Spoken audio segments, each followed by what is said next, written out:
Hi, Alice here. 5 reasons camellias make me smile. First, they bloom. Second, they're an evergreen shrub. What's not to like a blooming evergreen? Third, the blooms come in those dark days of late fall and early winter and provide a pop of color that lifts my spirits. Fourth, they have huge blooms and a variety of beautiful colors, all kinds of whites, pinks, and reds. And fifth, they bloom and they thrive in USDA hardiness zones. That covers a lot of area in the southern United States and in the area where I live, which is north central Florida. So I've got all the things that I love for those dark days of winter when I want a little uplifting. You might ask, I thought camellias bloomed in March and April. That's the cousin of the camellia that I'm talking about. This camellia is a sasanqua. Now I've mispronounced it. Please forgive me. Its origins are Japan. Some of the other camellias that you're thinking about that bloom in the springtime are Asian and come from other countries. Our fall blooming and early winter blooming camellias have a smaller leaf size, dark green, highly glossy. This shrub might be a good fit for your garden if you're looking for that pop of color that carries us from the late fall when most of the leaves have dropped or things have stopped growing and blooming through the early winter before the spring blooms come alive.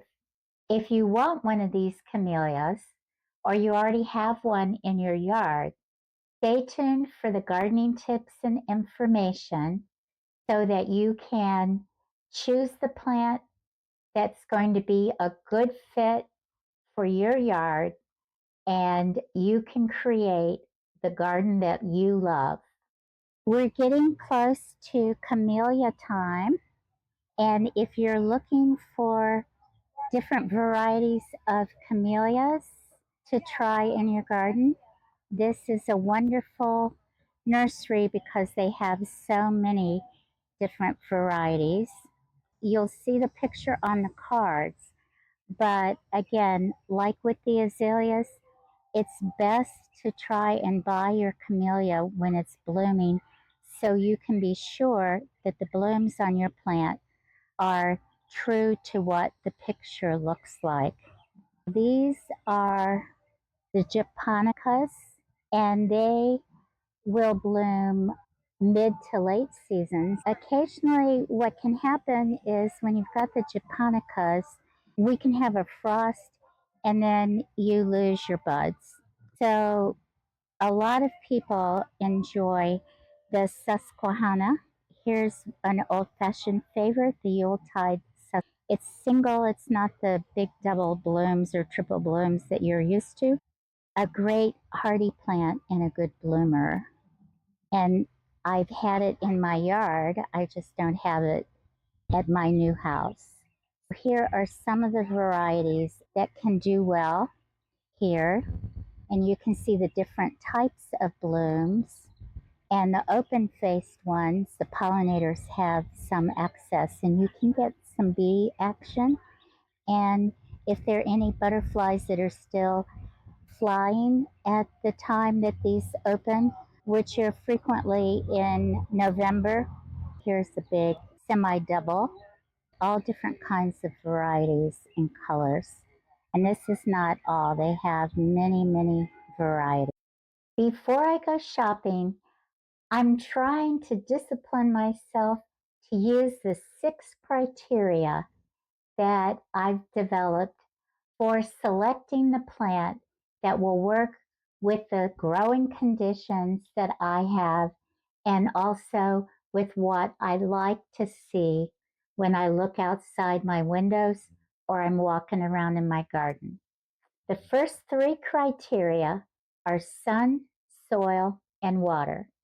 Sun requirements are full sun in the morning, shade, partial shade in the afternoon.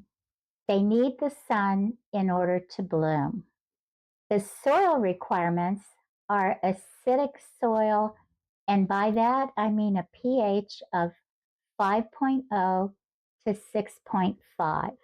So if you're not sure about the pH and the type of soil you have in the spot you've selected, then get a soil test, call your local extension office, or go in and see the agent, and they can help you get the soil test and interpret the results.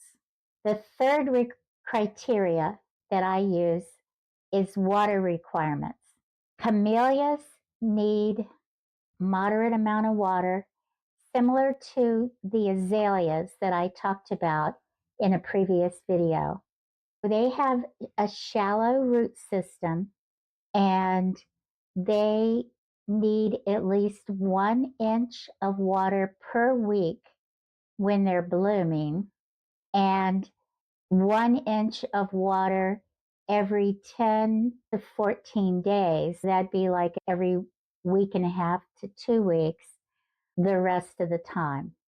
Because of the shallow root system and the moisture needs, be sure that you're mulching your plant at a level of 2 to 3 inches thick.